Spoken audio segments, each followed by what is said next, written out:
Realizaram-se na terça-feira, 8 de maio, as comemorações oficiais do 104º aniversário da fundação do Concelho de Alcanena. O destaque vai para a sessão solene comemorativa de aniversário da fundação do Concelho, que se realizou no Salão Nobre da Câmara Municipal de Alcanena, que seguiu também a sessão da atribuição de condecorações honoríficas. Coube ao Presidente da Assembleia Municipal, Silvestre Pereira, fazer a intervenção de abertura, recordando na altura que, com a implementação da República, foi possível avançar para o sonho da criação do Concelho. Mais uma vez lembramos que em 8 de maio de 1914 a população de parte deste território realizou um sonho que germinava há alguns anos em cada alcanenense. Sonho concretizado após a implantação da República em 5 de outubro de 1910 e norteado pelo lema: a República para Portugal, o Concelho para Alcanena. Hoje comemoramos a continuação de uma caminhada iniciada pelos fundadores do nosso Concelho, realço caminhada, associada a maio e a uma peregrinação que começou com o sonho de intervir nos destinos da sua terra e das suas gentes. Com uma reflexão que sempre se desejou equilibrada na ponderação dos legítimos interesses das partes que por vezes se conflituam. Com o esforço e o sacrifício que alguns se dispuseram a fazer pela causa pública num espírito de nobre missão. Este ideal que inspirou os fundadores do Concelho é um legado para o nosso presente e uma inspiração para as gerações do futuro. Contudo, não nos esqueçamos que esta missão só foi realizada com o apoio e adesão indispensável da população, que se uniu para vencer o poder central no que impedia a valorização deste território. Por tudo isto, e não pouco, permitam que evoquemos os fundadores e a população que os acompanhou nesta nobre missão, manifestando o nosso agradecimento e reconhecimento com uma grande salva de palmas.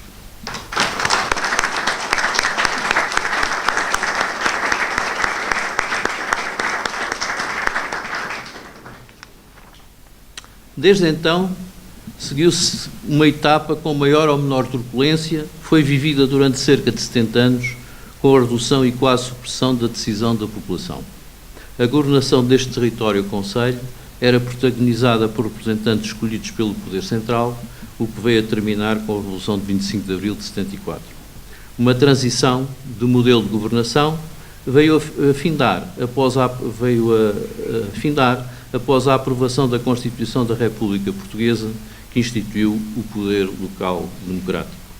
Este permitiu que os cidadãos munícipes elegessem os seus órgãos representativos da autarquia, na Assembleia Municipal, na Câmara Municipal e Assembleias de 10 freguesias. Nestes últimos 42 anos, e com esta gestão sancionada pela população, foi conseguida uma afirmação do território com desenvolvimento e criação de bem-estar para as populações.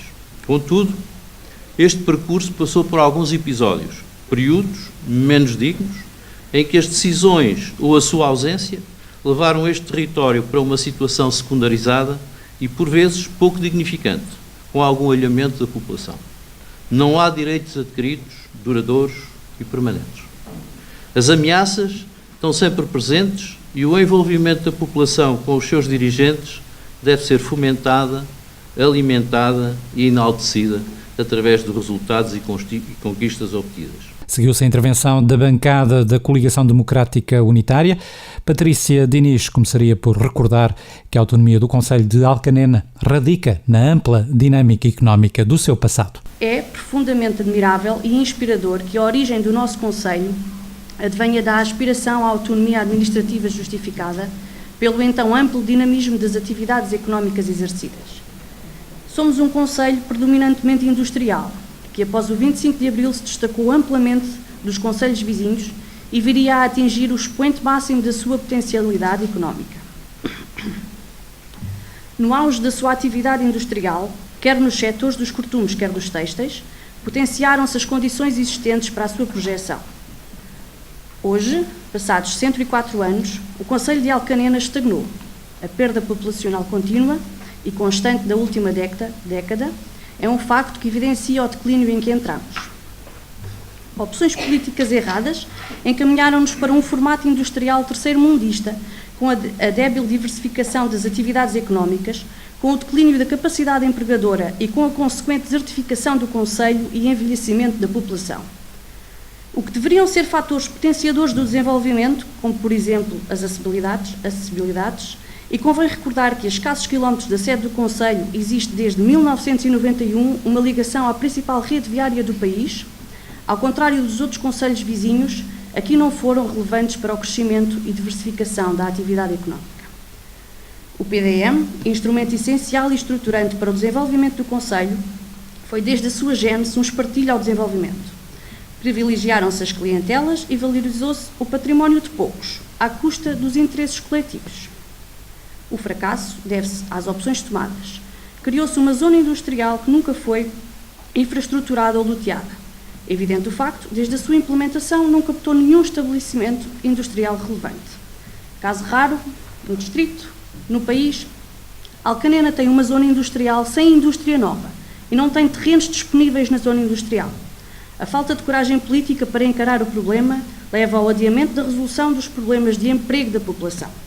A fuga para a frente com a nova zona industrial, tantas vezes faladas como tantas vezes adiada, a implementar junto do nó da A1, poderá minimizar algumas das questões de emprego, mas não garantirá a fixação destes trabalhadores no concelho. O ambiente sadio é fator essencial para a fixação da população. No concelho tem sido o principal fator inibidor da fixação da população. Mais de 70 milhões de euros de investimento no sistema de saneamento que minimizou os problemas ambientais, mas que nunca funcionou em pleno. Os maus cheiros nunca foram resolvidos e a ETAR nunca funcionou devidamente. Caros alcanenenses, podemos ter um concelho com maior ou menor dívida. Podemos ter um concelho com mais indústria ou com menos indústria. Podemos ter um concelho com maior atividade económica ou com menor atividade económica. Mas um concelho sem população não existe. Recusamos-nos a aceitar esta perda populacional como uma fatalidade. Não a podemos aceitar. A nossa identidade não o permite. Hoje, 104 anos após a sua fundação, essa é a homenagem que devemos a todos os obreiros que deram expressão ao nosso brasão. Voltar a tornar o concelho de Alcanena um local apetecível, aprazível, tanto para as suas gentes como para todos os que aqui se decidirem fixar. Urge delinear uma estratégia de desenvolvimento e de fixação de população. Que seja esse o nosso desígnio. Que o concelho se torne um local com condições para que os cidadãos não sejam impelidos a fixarem-se noutras paragens. A coligação PPD-PSD, CDS-PP-MPT, Cidadãos por Alcanena, Concelho com Futuro, representada por Luís Veiga, fez a intervenção seguinte. O deputado municipal recordou os primeiros tempos do municipalismo do Concelho de Alcanena. Celebramos hoje 104 anos de história municipal, autenticada pela Lei nº 156, de 8 de maio de 1914. Os auspícios municipalistas eram grandes e tinham pergaminhos desde o segundo quartel da monarquia constitucional. Porém, só com a República foram possíveis, na sua realização, através do plano concreto municipalista do Partido Republicano Português. Foram duros os primeiros tempos do novel concelho. É assumido todo um processo entusiástico à volta das primeiras eleições para os órgãos municipais. Porém, a recém-fundada idilidade afrontava-se com problemas financeiros, que eram agravados pelas dívidas das freguesias procedentes dos concelhos de Santarém e Torres Novas. Além do mais, toda a conjuntura não adivinhava um futuro fácil para aqueles que iriam gerir os destinos municipais nos anos que se seguiam. No entanto, as pretensões procedentes do último terço do século XIX, pesado fator que está à origem do movimento autonómico, continuaram a ser o ambicionável sonho, a estrada até Mato de Miranda e a escola de instrução primária. A Câmara, de mãos atadas, só 5 anos mais tarde consegue iniciar alguns melhoramentos de considerável importância que a esmolaria peticionária suporta. Não é, pois, de admirar que em 1919 o Dr. Joaquim Albino da Silveira, eleito para a Comissão Executiva e sua respectiva presidência, em cumprimentos à nova Câmara, Lamento que esteja, e cito, num município que pode dizer-se incipiente, com tudo por fazer. De facto, desde 1914 até 1919, a capacidade da Câmara resumia-se às pequenas intervenções na sede, para além da manutenção dos edifícios de serviços públicos que já existiam, escolas, mercados, matadouro, conservavam-se as ruas e atenuavam-se os problemas higiênicos com a construção ou substituição dos canos de esgotos, como aconteceu nas ruas de Santa Maria, hoje Rua João Batista Vassal, nas Frigideiras, hoje Rua Roca Ameiro, e do Norte, este último com o pedido de auxílio a António Vieira Alexandre. Nas freguesias, priorizavam-se os arranjos das caóticas vias de comunicação, estradas e caminhos, aproveitando-se quase sempre a esmola das carradas de pedras e carretos, à semelhança do que acontecia em Torres Nova quase 100 anos. Damos como exemplo as estradas que ligam a Vila do ao Alviela, Louriceiro ao Malhou, ao Alcanena, aos então Casais Galegos, hoje Vila Moreira. Representando a maioria PS na Assembleia Municipal, seguiu-se a intervenção de Samuel Marques Frazão. O autarca começaria por fazer uma referência à Lei 153, que, na altura, há 104 anos, instituía o Concelho de Alcanena. A 8 de maio de 1914, em nome da Nação, o Congresso da República decreta e o Presidente da República, Dr. Manuel da Riaga, e o Ministro do Interior, Bernardino de Machado, promulgam a Lei nº 153, que cria o Concelho de Alcanena. E hoje comemoramos 104 anos de história. História essa, feita de homens, mulheres de trabalho, que com menos condições que as que temos atualmente, lutaram com o seu melhor que sabiam na defesa de interesse do seu concelho, freguesias e lugares.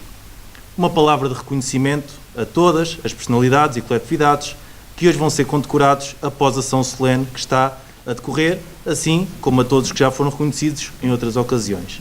Neste dia, o Partido Socialista de Alcanena homenageia todas essas pessoas, fazendo referência ao nosso camarada e amigo e antigo Presidente de Câmara, Sr. Joaquim Pereira Henriques, que aqui está hoje presente, e que foi o primeiro Presidente de Câmara de Alcanena eleito por sufrágio direto em eleições livres após o 25 de Abril, tendo ocupado o cargo por 2 mandatos que decorreram entre 1977 e 1979 e entre 1982 e 1985, e que aceitou fazer parte simbolicamente da nossa lista em eleições autárquicas no passado ano 2017.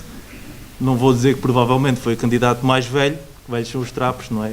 Mas é certamente um dos autarcas com mais quilómetros nas pernas que concorreu em 2017. E ainda, no próximo dia 27 de maio, no Salão Nobre da Câmara Municipal, vai apresentar o seu livro Alcanena, Assim És, Retalhos da Vida de Alcanena. Bem-haja e desejamos que continue com essa juventude por muitos e bons anos.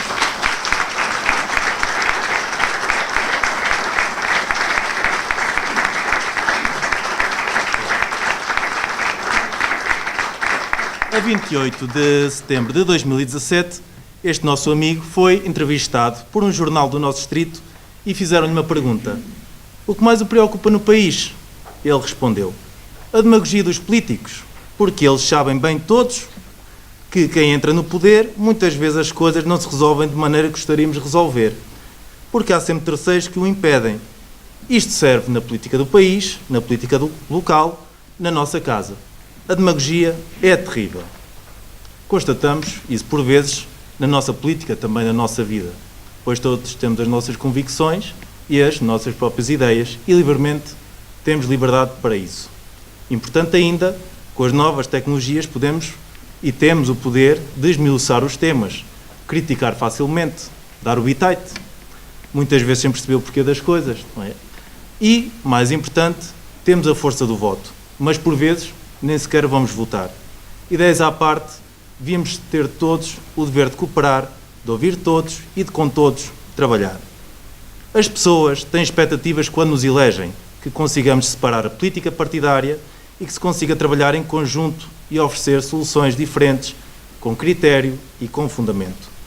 A nível local, não temos muitas hipóteses, As pessoas sabem onde moramos, temos de dar a cara pelas nossas ações, mostrando os nossos argumentos pessoalmente e, acima de tudo, o mais fundamentado possível naquilo que achamos que é a melhor decisão. Mas, meus amigos, como tudo na vida, só não erra quem nada faz. E, por norma, esses é que acertam tudo. Mas nem tudo está perfeito no nosso concelho, é uma realidade.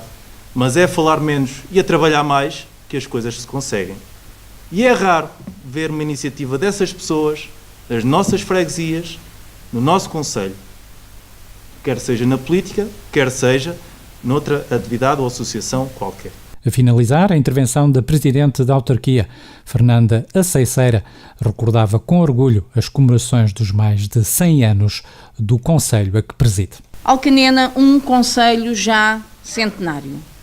Todos nos orgulhamos das comemorações ocorridas em 2014 e em 2015 e que assinalaram com grande dignidade as comemorações do centenário do nosso concelho. Mas o tempo passa depressa e hoje já assinalamos o seu 104º aniversário. Tivemos já a oportunidade de homenagear e de condecorar entidades e personalidades várias que se destacaram ou que continuam a destacar-se no nosso concelho, que para ele contribuíram ou continuam a contribuir no âmbito das suas funções e áreas de intervenção.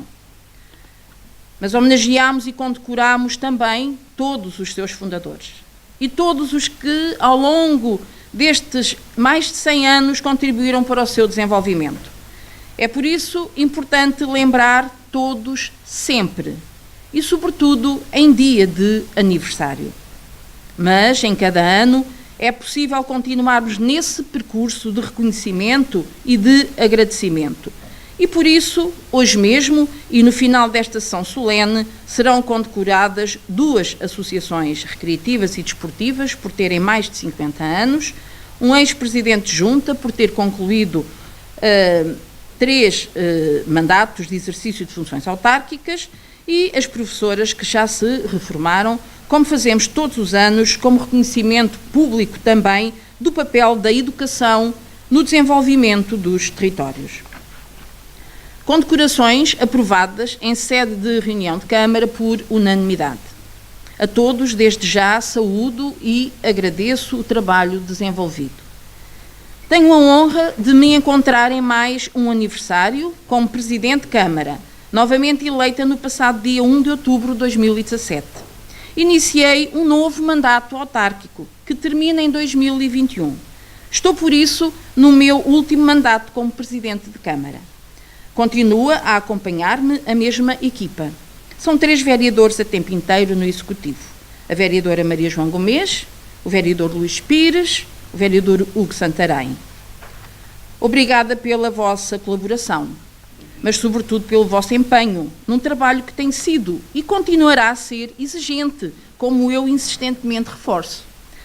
Mas neste mandato reforçamos a nossa maioria na Câmara Municipal e elegemos também o vereador Óscar Pires, que, não exercendo essas funções a tempo inteiro, se encontra como adjunto no meu gabinete de apoio. Gabinete que é partilhado pela Alice Rosário, minha secretária. Um gabinete também com grande exigência, pois cabe-lhe assessorar, com elevado nível de responsabilidade e de eficácia, a Presidente de Câmara e estabelecer a articulação necessária, quer com os serviços, quer com as diversas entidades. Todas as funções referenciadas exigem dedicação e exclusividade total. Não se compadecem com dispersões ou outros compromissos externos à sua função. Deixou de fazer parte desta equipa alargada o José Eduardo Rodrigues, por motivos de aposentação. Por isso, quero aqui prestar-lhes, a todos eles, um agradecimento público pelo trabalho, mas sobretudo pela dedicação, respeito e solidariedade que têm tido desde a primeira hora. Intencionalmente, neste primeiro discurso do meu último mandato, e pela primeira vez, personalizo e individualizo os agradecimentos a quem de uma forma mais próxima me acompanha há 9 anos nestas funções. Com períodos de grande exigência e sempre com muito trabalho. Funções exercidas com o pleno dever de quem presta um serviço público de grande responsabilidade todos os dias. É esta a exigência que tanto que também transmito a quem me acompanha. Nunca o interesse privado se sobrepôs ao interesse público e assim continuará a ser. Tem sido sempre a minha marca, tem sido sempre a nossa marca.